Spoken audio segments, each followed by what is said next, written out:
Hello guys, welcome back to our channel Preeti Gupta academy. So guys, आज मैं explanation लेकर आई हूँ द सरमन एट बनारस, जो कि 10th क्लास के फर्स्ट राइट बुक का लेसन 10 है और बहुत ही इंपॉर्टेंट चैप्टर है। बहुत इजी है, आप आराम से समझ जाएंगे। तो वीडियो को पूरी देखें। अगर आपने मेरे चैनल को अभी तक सब्सक्राइब नहीं किया है तो प्लीज़ सब्सक्राइब करें। सो अब मैं स्टार्ट करती हूँ। सो स्टूडेंट्स, सबसे पहले हम द सरमन एट बनारस के ऑथर्स के बारे में समझेंगे। इनकी ऑथरेस का नाम बेटी रेनस्ट्यू था। Betty Renstew was an American writer. ये एक अमेरिकन राइटर थी। She was born on October 2, 1921 in the Renstew family, और इनका जन्म हुआ था 2 अक्टूबर 1921 को रेनस्ट्यू फैमिली में। She died on April 30, 1999 at the age of 77, और इनकी मृत्यु हुई थी 77 की एज में 30 अप्रैल 1999 को। सो स्टूडेंट, जैसा कि आपको पता है कि इस बार बोर्ड ने पेपर का पैटर्न चेंज किया है और पैटर्न में 40% ऐसे क्वेश्चन आने वाले हैं जो एमसीक्यू होंगे। तो एमसीक्यू में क्या पूछा जाएगा ये किसी को नहीं पता है, इसलिए आप लोगों को बहुत ही डीप स्टडी करनी है और हर चैप्टर के पोएट, पोएटेस, ऑथर, ऑथरेस जो भी हैं उनको अच्छे से लर्न करना है और उनके बारे में भी थोड़ी बहुत इन्फॉर्मेशन आपके पास होनी चाहिए। अब हम आगे डिस्कस करेंगे थीम ऑफ द स्टोरी को। अब थीम ऑफ द स्टोरी में आप देखिए, ये जो कहानी है सरमन एट बनारस, ये एक ऐसी औरत की कहानी है जो बहुत ही बदनसीब थी और उसका इकलौता बेटा था जिसकी डेथ हो गई थी। इन हर ग्रीव, जैसे कि यहाँ लिखा हुआ है, in her grief she carried the dead body of her son from one place to another, और दुख के मारे वो अपने बेटे की डेड बॉडी को एक स्थान से दूसरे स्थान पे ले जा रही थी। इन द एंड, अंत में, she came to lord Buddha, वो लॉर्ड बुद्धा के पास आई। लॉर्ड बुद्धा के बारे में भी आप लोगों को बहुत कुछ पता है। She needed the medicine that could cure her son, उसको एक ऐसे मेडिसिन की ज़रूरत थी जिससे उसके बेटे को क्योर किया जा सके, यानी उसके बेटे को जीवित किया जा सके। The Buddha asked her to bring him a handful of mustard seed from a house where no one had lost a child, husband, parents or friend. अब बुद्धा उसे कहते हैं कि वो उन्हें एक मुट्ठी मस्टर्ड सीड, यानी एक मुट्ठी सरसों का दाना ला के दे, उस घर से जहाँ कभी भी किसी बच्चे की डेथ ना हुई हो, या हस्बैंड की ना हुई हो, पेरेंट्स या फ्रेंड की डेथ ना हुई हो। Kisa Gotami did not find a house where some विलव one had not died in it. Kisa Gautami को एक भी घर ऐसा नहीं मिलता है जहाँ पे किसी के भी बिलव की मृत्यु ना हुई, यानी किसी के भी प्रिय की मृत्यु ना हुई हो। She thought to herself that it was the fate of mankind, और वो अपने आप ही ये समझ गई थी कि ये मानव का की किस्मत है, मानव का नसीब है। डेथ वॉज इनविटेबल, डेथ जो है वो अनिवार्य है। Nobody can avoid dying, कोई भी डाइंग को अवॉइड नहीं कर सकता। The world is afflicted with death and decay, संसार जो है वो पीड़ित है डेथ से और डिके से।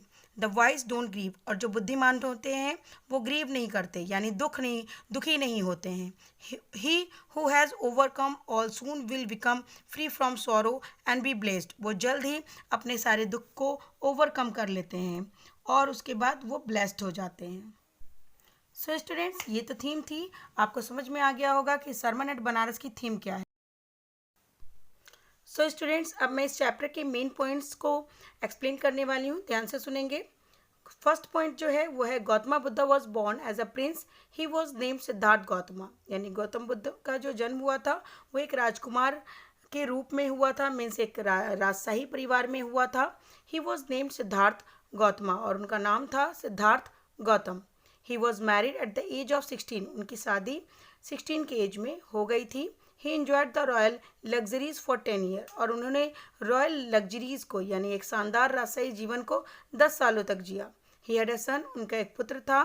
Up to the age of 25, वो जब 25 के एज के हुए, he was shielded from the suffering of the world, तो उन्होंने खुद देखा संसार के दुख दर्द को, पीड़ा को महसूस किया। The sight of a sick man then an age man, पहले उन्होंने एक दृश्य देखा जिसमें एक बीमार व्यक्ति था, उसके बाद उन्होंने एज्ड मैन को देखा, यानी एक उम्रदराज आदमी को, एंड ए फ्यूनरल प्रोसेसन, और उन्होंने एक फ्यूनरल प्रोसेसन को देखा। एक बीमार व्यक्ति को, एक वृद्ध व्यक्ति को और एक फ्यूनरल प्रोसेसन, यानी शव यात्रा को देख के वो बहुत शॉक्ड हुए। फाइनली ही सा अ मॉन्क बैगिंग फॉर अर्न, और अंत में उन्होंने एक मॉन्क को देखा जो भिक्षा मांग रहे थे। He gave up royal pleasure and set out to seek enlightenment. अब उन्होंने अपनी रॉयल प्रीजर यानी अपने राजशाही सुख सुविधा को त्याग कर वो निकल पड़े ज्ञान की प्राप्ति के लिए। He wandered for 7 years and finally sat down under a big tree in meditation. वो लगभग 7 सालों तक भटकते रहे और अंत में वो बैठ गए एक पेड़ के नीचे मेडिटेशन करने के लिए। Enlightenment came to him after 7 days और वहाँ उनको ज्ञान की प्राप्ति हुई 7 दिनों बाद। He named the big tree the Bodhi tree, a tree of wisdom, और उन्होंने उस ट्री को नाम दिया बोधि ट्री यानी ट्री ऑफ विजडम यानी बुद्धिमता का पेड़। He was known as the Buddha or the awakened of the enlightenment. उनको जाना गया बुद्धा के नाम से। The Buddha preached the first sermon at the holy city of Banaras on the river Ganga. Buddha ने सबसे पहला अपना प्रवचन दिया था होली सिटी यानी बहुत ही पवित्र शहर बनारस में, रिवर ऑफ गंगा यानी गंगा के किनारे बैठकर। Kisa Gautami's only son had died. Kisa Gautami का इकलौता पुत्र था जिसकी मृत्यु हो गई थी। She had lost her senses and carried the dead body to all her neighbours. और उसने अपना सेंस खो दिया यानी बहुत ज़्यादा वो सेंसलेस हो गई और इस कारण वो अपने बेटे की डेड बॉडी को अपने आस पड़ोस सभी जगह ले जाने लगी। She asked them for medicine to cure him. और वो उनसे बार बार मेडिसिन मांग रही थी जिससे वो अपने पुत्र को ठीक कर सके यानी जीवित कर सके।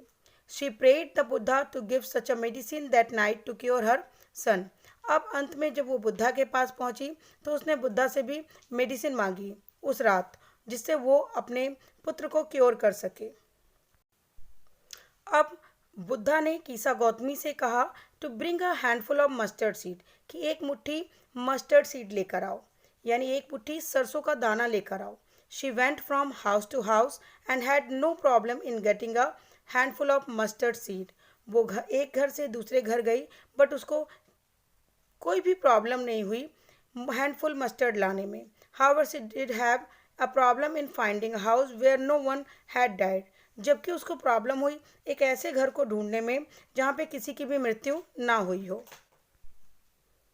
She considered the fate of man and realized that she was selfish in grief. अब वो समझ चुकी थी कि ये मानव का नसीब है और उसने महसूस कर लिया था कि वो बहुत ज़्यादा सेल्फिश हो गई है यानी स्वार्थी हो गई है दुख के कारण। Death is common to all. Death जो है वो सभी के लिए कॉमन है, सभी के लिए सामान्य है। Surrendering all selfishness leads to immortality यानी अगर हम अपने स्वार्थ को छोड़ देते हैं तो हमें अमृतत्व मिलती है। All earthen pots in to being broken. जितने भी मिट्टी के बर्तन हैं उनका अंत टूट कर ही होता है। The world is afflicted with death and decay. जो संसार है उसमें डेथ और डिके दोनों ही हैं। He was has overcome all sorrows will become blessed and एनलाइटेड one. जो भी अपने सोरो पे दुख पे विजय पा लेता है वो ब्लेस्ड हो जाता है और उसे ज्ञान की प्राप्ति होती है। सो स्टूडेंट्स ये था मेन पॉइंट, आपको बहुत अच्छी तरीके से समझ में आ गया होगा। सो स्टूडेंट्स अब मेन पॉइंट मेन स्टोरी समझने के बाद मैं थोड़ा सा डिटेल डिस्कस करूंगी। तो यहाँ पे जैसे सबसे फर्स्ट पॉइंट लिखा हुआ है बुद्धाज अर्ली लाइफ यानी बुद्धा का जो प्रारंभिक जीवन था वो कैसा था उसको हम पढ़ेंगे। सबसे पहले तो Gautam Buddha was born as a prince यानी गौतम बुद्ध का जन्म एक राजकुमार के रूप में हुआ था। He was named Siddhartha Gautam और उनका नाम था Siddhartha Gautam. At the age of 10 he was sent away for schooling. 10 साल की उम्र में उनको स्कूलिंग के लिए भेजा गया था। He studied Hindu sacred scriptures. उन्होंने हिंदू के जितनी भी पवित्र किताबें थी उनको पढ़ा था।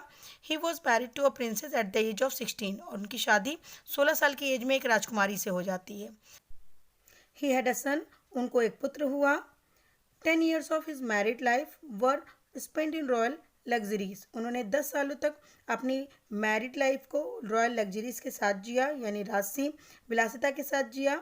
एट द एज ऑफ 25 वर्ष की उम्र में ही chance upon a sick man then an aged man and then funeral procession यानी 25 वर्ष की आयु में उनको एक मौका मिला जब उन्होंने एक बीमार व्यक्ति को, एक एज्ड मैन को यानी एक उम्रदराज व्यक्ति को और एक फ्यूनरल प्रोसेसन यानी शव यात्रा को देखा। Finally he saw a monk begging for एम और उसके बाद अंत में उन्होंने एक मॉन्क को देखा यानी एक भिक्षु को देखा भिक्षा मांगते हुए। These sides moved him. In sides ने यानी इन दृश्य ने उनको हिला दिया। ही gave up the luxuries of the royal life. उन्होंने सारे लग्जरीज को, जो भी उनकी रॉयल लाइफ की लग्जरीज थी, विलासिता थी, उसको त्याग दिया। He set out in search of enlightenment. अब वो ज्ञान प्राप्ति के लिए निकल पड़े थे। After wandering for 7 years, finally he meditated under a fig tree. After wandering 7 years, यानी 7 सालों तक भटकने के बाद अंत में उन्होंने एक बड़े से पीपल पेड़ के नीचे ध्यान लगाया।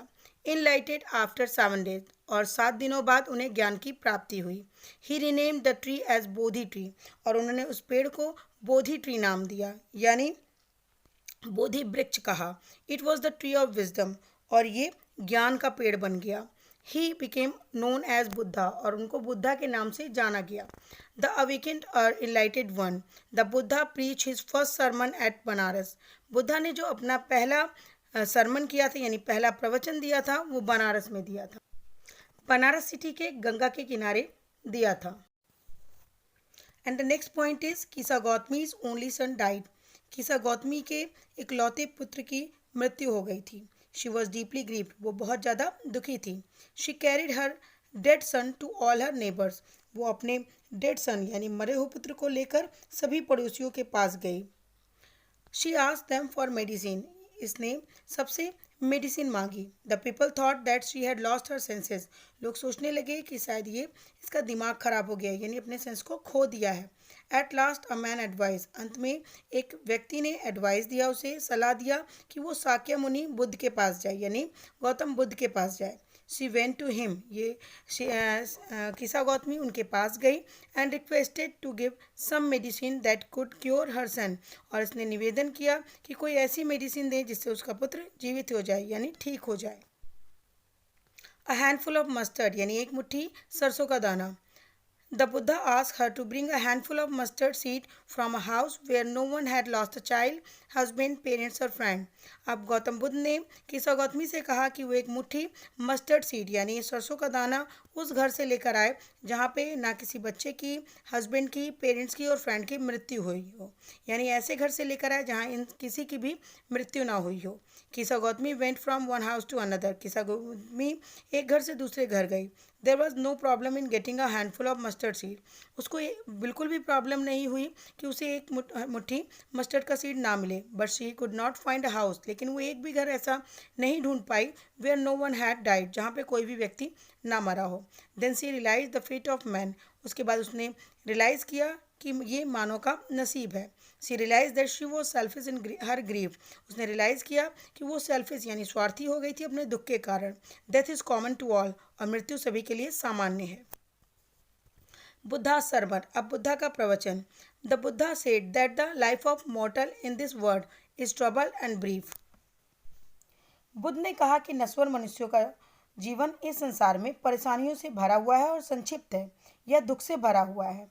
एज राइप फ्रूट फॉल, जैसे पका हुआ फल गिरता ही है, so do mortals those who are born और ऑलवेज डेंजर ऑफ डेथ, यानी जो भी व्यक्ति जन्म लिया है, जो भी पैदा हुआ है मनुष्य रूप में, उसको डेथ का डेंजर बना रहते हैं, मृत्यु का खतरा बना रहता है। All pots are to be broken, यानी यहाँ पे all pots of to be broken कहने का मतलब है सभी बर्तन टूटने के लिए ही बने हैं। सो लाइफ इज मॉर्टल, ऐसा ही नश्वर मनुष्यों का भाग है, यानी लाइफ जो है वो नश्वर है। All are subject to death, और सभी मौत के अधीन है। And the last point is world afflicted with death and decay, यानी this world is the afflicted with death and decay. ये जो संसार है वो मौत और क्षय से भरा हुआ है। द वाइज डोंट ग्रीव, और जो बुद्धिमान होते हैं वो शोक नहीं मनाते हैं। Weeping and grieving will not help, क्योंकि रोने से और शोक मनाने से कुछ मदद नहीं मिलेगी। The dead are not saved by lamentation, शोक मनाने से मरे हुए को बचाया नहीं जा सकता, यानी कोई भी विलाप करने से मरा हुआ व्यक्ति जीवित नहीं होगा। He who seek peace must be free from lamentation, जो शांति की खोज करता है वो शोक मनाने से और शिकायत करने से और दुख से मुक्त हो जाता है।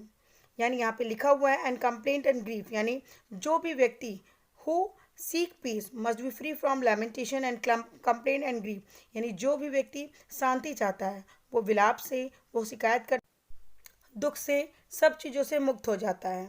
He who has overcome all sorrows will be free from sorrow, जो सभी दुखों पर काबू पा लेता है वो अपने दुखों से मुक्त हो जाता है और उसे ईश्वर का वरदान प्राप्त होता है, यानी he will be blessed. So student, ये था समरी और मेन पॉइंट। आपको आई थिंक बहुत अच्छे से समझ में आ गया होगा और ये बहुत ही हेल्पफुल होगा आपके लिए। सो गाइज, अगर आपको मेरा पढ़ाया हुआ, मेरा समझाया हुआ समझ में आता है तो आप मेरे चैनल को सब्सक्राइब कर सकते हैं, शेयर कर सकते हैं इस वीडियो को, और इसके अलावा बेल आइकन ज़रूर प्रेस करें, क्योंकि इससे आपको मेरे आने वाले वीडियो की नोटिफिकेशन मिल जाएगी और आप टाइमली प्रैक्टिस कर पाएंगे, यानी लर्न कर पाएंगे। सो इसी के साथ have a nice day. Thank you.